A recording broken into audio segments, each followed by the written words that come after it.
Good morning. आज के इस वीडियो में हम लॉ ऑफ इनकम्प्लीट डोमिनेंस अप्रभाविता का नियम के बारे में आवश्यक जानकारी प्राप्त करेंगे। देखिए, मेंडल ने जो अपने नियम दिए थे उन नियमों में कई जगह विचलन देखने को मिला, वेरिएशन देखने को मिला। और मेंडल के सिद्धांत में वेरिएशन पैदा क्यों हुआ वो जानने के लिए हम पहले ये समझ लेते हैं कि जीन इंटरेक्शन किसको कहते हैं, जीन अंतर क्रियाएं किसको कहते हैं।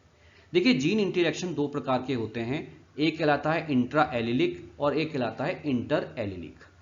एलिल किसको कहते हैं मैंने आपको पहले के वीडियो में बताया है। मान लीजिए कोई लक्षण है पुष्प का रंग, मान लीजिए कोई लक्षण है पुष्प का रंग, तो उसके दो एलिल हैं, कैपिटल आर स्मॉल आर। ठीक है, ये लाल रंग के लिए पुष्प के लाल रंग के लिए जिम्मेदार है और ये सफेद रंग के पुष्प के लिए जिम्मेदार है। तो लक्षण है पुष्प का रंग और उसके दो एलिल हैं, एक लाल रंग के पुष्प के लिए और एक सफेद रंग के पुष्प के लिए। अगर मैं कहूं तने की लंबाई लक्षण, तो उसमें भी दो एलिल हैं, कैपिटल टी स्मॉल टी, ये तने की लंबाई के लिए और ये तने के बौनेपन के लिए। अगर मैं कहूं फली का आकार, तो हो सकता है बीज का आकार कहूं मैं आपसे, तो उसके भी दो आपके एलिल्स हो सकते हैं। जैसे आप कर दीजिए कैपिटल आर स्मॉल आर, ये गोल के लिए और ये क्या है आपके झुर्रीदार के लिए। अगर मैं आपसे कहूं बीज का रंग, तो दो एलिल हो सकते हैं, capital Y small Y. Capital Y क्या है पीले रंग के बीज के लिए और कैपिटल स्मॉल वाई क्या है हरे रंग के बीज के लिए। तो इस प्रकार से किसी लक्षण के जो विरोधी या विपरीत प्रारूप होते हैं या विपरीत एलिल्स होते हैं उनको हम क्या कहते हैं, एलिल कहते हैं। ठीक है, तो आपकी बात समझ में आ रही होगी कि किसी लक्षण के जो विभिन्न रूप होते हैं वो उसके एलिल कहलाते हैं। तो जीन प्रति अंतर क्रिया जो है दो प्रकार की है, इंट्रा एलिलिक और इंटर एलिलिक। अब पहले इंट्रा एलिलिक आप समझ लीजिए। देखिए, जब जीन के दो युग्म विकल्पी जो समजात गुणसूत्रों पर एक ही लोकस पर पाए जाएं और उनके बीच अंतर क्रिया हो, तो उसको इंट्रा एलिलिक जीन इंटरेक्शन कहते हैं। जैसे मान लीजिए आपके जो गुणसूत्र हैं, आप जानते हैं द्विगुणित जंतुओं में प्रत्येक गुणसूत्र का क्या होता है, जोड़ा होता है, जिसको हम क्या कहते हैं, समयुग्मकी गुणसूत्र कहते हैं, होमोजाइगस या समजात गुणसूत्र कहते हैं। तो मान लीजिए ये समजात गुणसूत्रों का जोड़ा एक है और एक समजात गुणसूत्रों का जोड़ा ये है। अब इन गुणसूत्रों में जो समजात गुणसूत्र हैं इनके बीच में किसी लक्षण का एक एलिल ये है और उसी लक्षण का दूसरा एलिल ये है। अब इन एलिल्स के बीच में अगर इंटरेक्शन होता है तो इसको हम कहते हैं इंट्रा एलिलिक। या मान लीजिए ये समजात गुणसूत्रों का जोड़ा है, इसमें किसी लक्षण के एलिल एक इस गुणसूत्र में एक इस गुणसूत्र में है, तो इनके बीच में कोई इंटरेक्शन होता है तो उसको भी क्या कहते हैं हम, इंट्रा एलिलिक। और इसके एग्जाम्पल हैं आपके इनकम्प्लीट डोमिनेंस, अपूर्ण प्रभाविता और सह प्रभाविता, जिसमें अपूर्ण प्रभाविता हम आगे डिस्कस करने वाले हैं। दूसरी जो इंटरेक्शन होती है वो कहलाती है इंटर एलिलिक, अर्थात अलग अलग जीनों के युग्म विकल्पी जो समजात या अलग अलग गुणसूत्रों पर पाए जाते हैं उनके बीच की क्रिया को हम क्या कहते हैं, इंट्रा एलिलिक जीन इंटरेक्शन। जैसे प्रबलता, बहुजीनी वंशागति या संपूरक जीन। अब मान लीजिए एक गुणसूत्र है आपका, ये एक गुणसूत्र का जोड़ा है। अब इसमें एक लक्षण का एलिल टी है और दूसरा लक्षण का एलिल क्या है, आर। आप देख रहे हैं। अब अगर इन दोनों के बीच में इंटरेक्शन हो, हैं दोनों एलिल क्या एक ही गुणसूत्र में है लेकिन अलग अलग लक्षणों के हैं, तो ये जो इंटरेक्शन होगा, ये जो अंतरक्रिया होगी, ये क्या कहलाएगी, इंटर एलिलिक।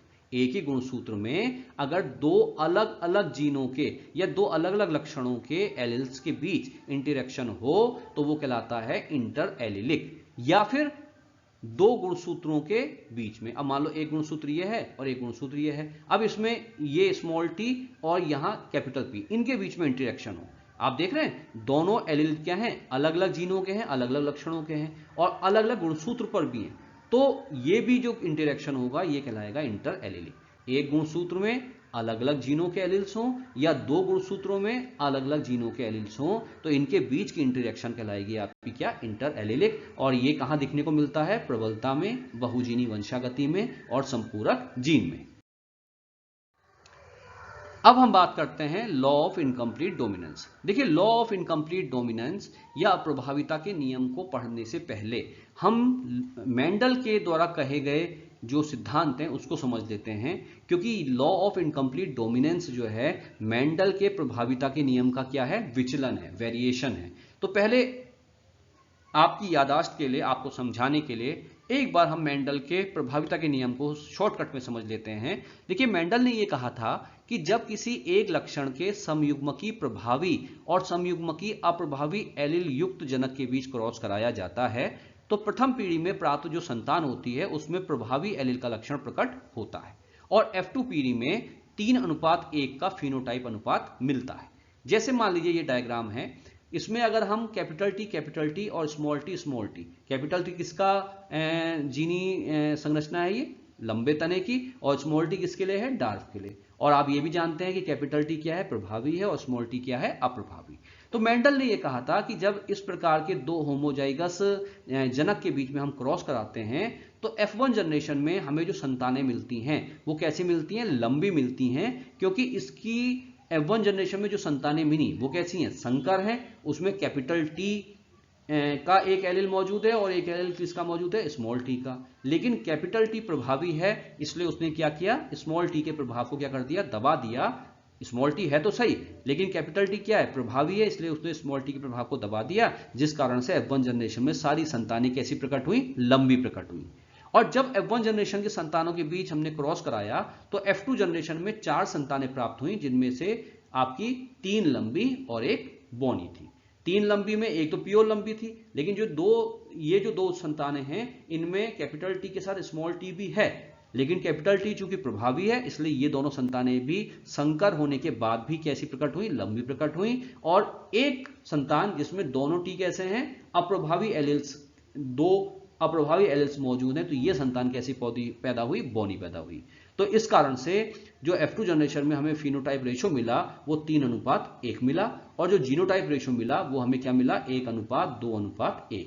1 अनुपात किसके लिए है, ये टीटी, कैपिटल टीटी जीनी संरचना के लिए 1, 2 किसके लिए, हाइब्रिड टॉल के लिए, जिसकी जीनी संरचना क्या है, कैपिटल टी स्मॉल टी। आप देख रहे हैं यहाँ पे F2 में 2 है कैपिटल टी स्मॉल टी, तो 2, और 1 क्या है, प्योर डार्फ स्मॉल टी, तो संख्या में 1। लेकिन ये 3 जो हैं आपके, ये तीनों लंबे हैं, बाहर से देखने पे तीनों लंबे हैं, इसलिए फिनोटिपिकली हम क्या लिखते हैं इसको, 3:1। तो ये मेंडल का प्रभाविता का नियम था। अब मेंडल की प्रभाविता के नियम में जो वेरिएशन देखने में मिला, जिसके कारण से कौन सा लॉ प्रकट हुआ, इनकम्प्लीट डोमिनेंस। इसमें क्या कहा गया, कभी कभी किसी लक्षण का प्रभावी एलील पूर्ण रूप से अप्रभावी एलील के प्रभाव को दबा नहीं पाता अथवा पूर्ण रूप से अपना प्रभाव प्रकट नहीं कर पाता, जिस कारण से F1 पीढ़ी में दोनों एलील्स का मध्यवर्ती लक्षण, ये ध्यान रखिएगा, दोनों एलील्स का मध्यवर्ती लक्षण संतान में प्रकट होता है, और इसी नियम को हम अप्रभाविता का नियम कहते हैं। मेंडल के प्रभाविता के नियम में तो यह स्पष्ट किया गया था कि जो प्रभावी एलील होगा वो अपना लक्षण प्रकट करेगा। लेकिन यहां पे क्या कहा गया कि जब प्रभावी एलील अप्रभावी एलील के प्रभाव को दबा ना पाए पूरी तरीके से, या पूर्ण रूप से अपना प्रभाव प्रकट ना कर पाए, और इस कारण से F1 जनरेशन में जो संतान बने उसमें दोनों एलील्स का मध्यवर्ती लक्षण संतान में दिख जाए, तो इसी लॉ को हम अप्रभाविता का नियम कहते हैं। और यह ध्यान रखिएगा, अप्रभाविता के नियम के अंतर्गत F2 पीढ़ी में जीनोटाइप और फिनोटाइप अनुपात जो है 1:2:1 मिलता है। आप जानते हैं प्रभाविता के नियम में, अभी मैंने आपको बताया कि F2 पीढ़ी में जो फिनोटाइप अनुपात होता है वो कितना होता है, 3:1। लेकिन अप्रभाविता के नियम के अंतर्गत जीनोटाइप और फिनोटाइप दोनों अनुपात जो है कितने मिलते हैं, 1:2:1। इस अप्रभाविता के नियम को हम मध्यवर्ती प्रभाव, मिश्रित वंशागति, आंशिक प्रभाविता या अर्ध प्रभाविता के नाम से भी जानते हैं।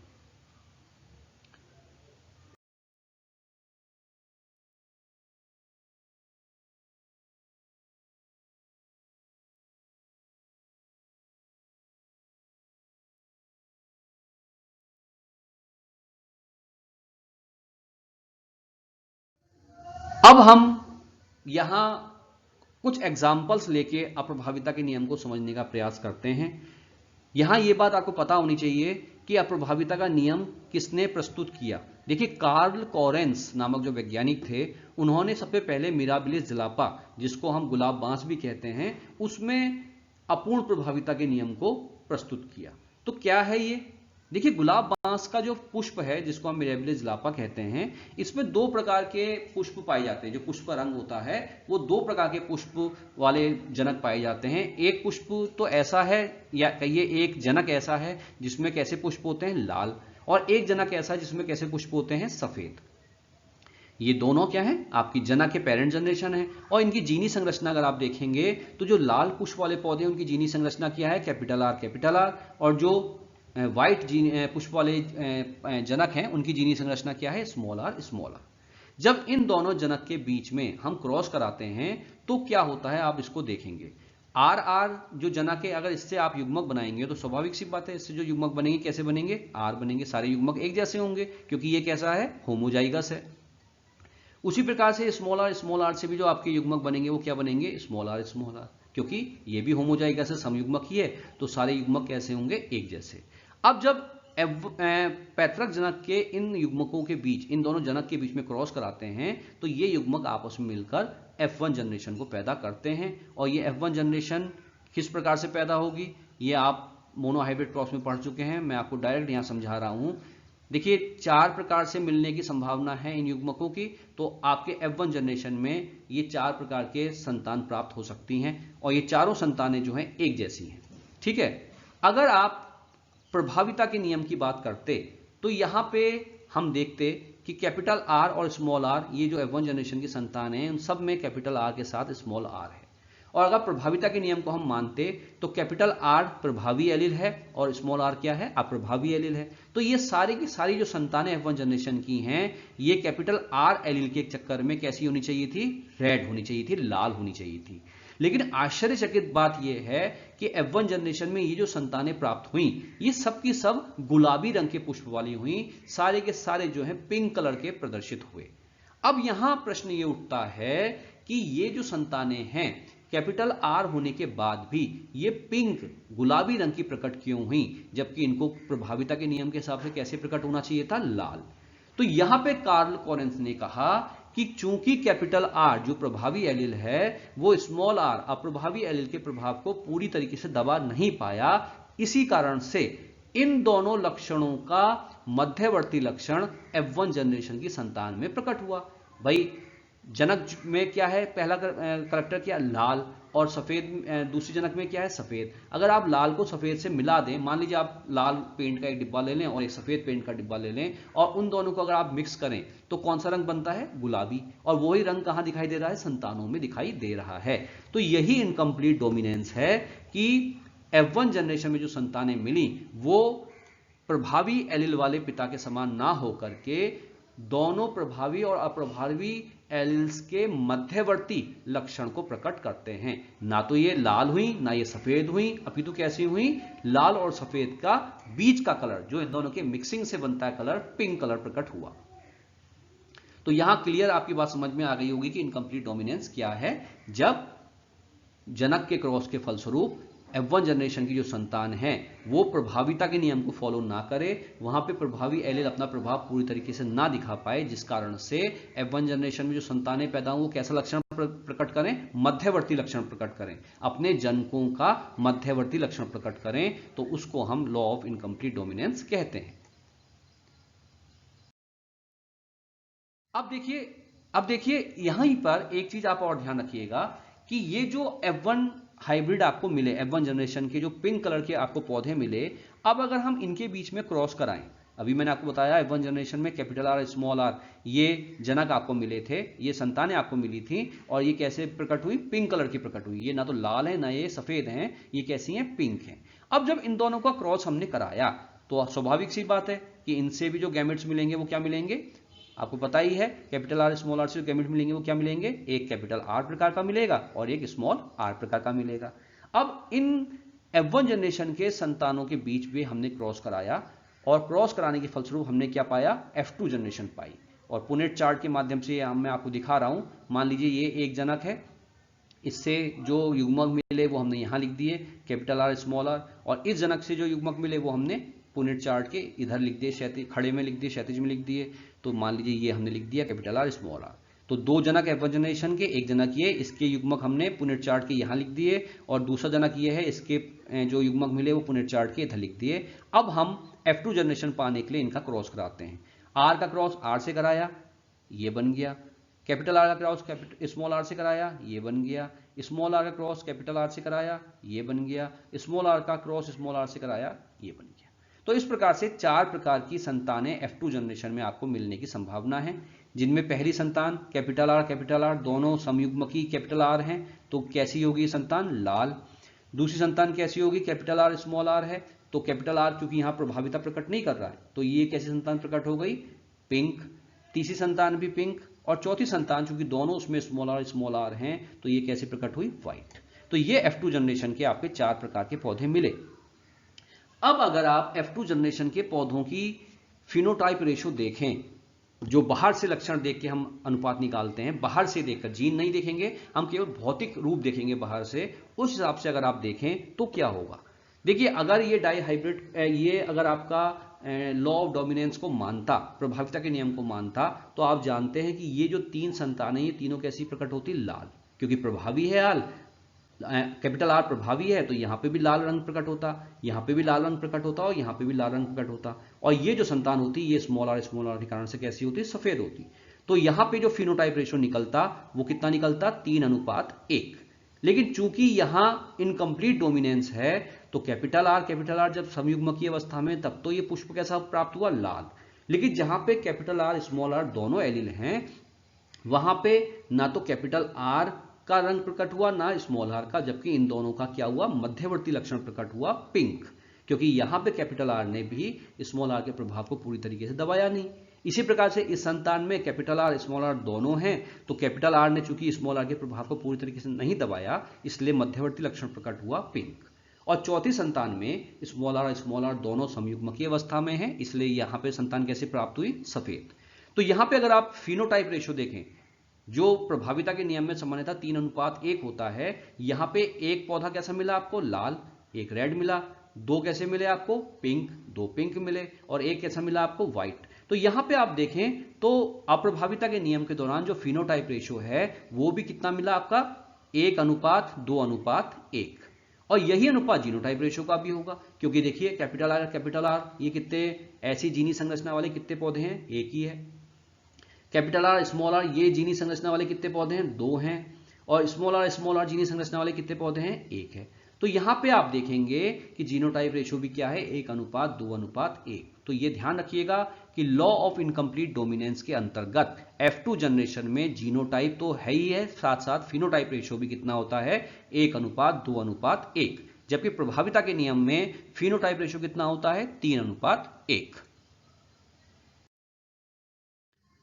अब हम इनकम्प्लीट डोमिनेंस का एक एग्जांपल और लेके चलते हैं, एंडालुसियन फाउल्स। ये मुर्गियां हैं, एक प्रकार के मुर्गे हैं, इनमें हम इनकम्प्लीट डोमिनेंस को समझाते हैं। थोड़ा इंटरेस्टिंग है, इसलिए मैंने आपको ये एग्जांपल लिया है। देखिए, एंडालुसियन फाउल्स 2 प्रकार के होते हैं, एक काले और एक सफेद। ये जो मुर्गियां हैं काली और सफेद होती हैं। काले रंग को हम कैपिटल बी से दिखाते हैं, और सफेद को हम स्मॉल बी से दिखाते हैं। स्वाभाविक सी बात है कि काले से 2 प्रकार के युग्मक बनेंगे, कैपिटल बी, और उसी प्रकार से सफेद से भी 2 युग्मक बनेंगे, स्मॉल बी। क्योंकि दोनों कैसे हैं? समयुग्मकीय हैं, तो इससे बनने वाले सारे युग्मक कैसे होंगे? एक जैसे होंगे, कैपिटल बी।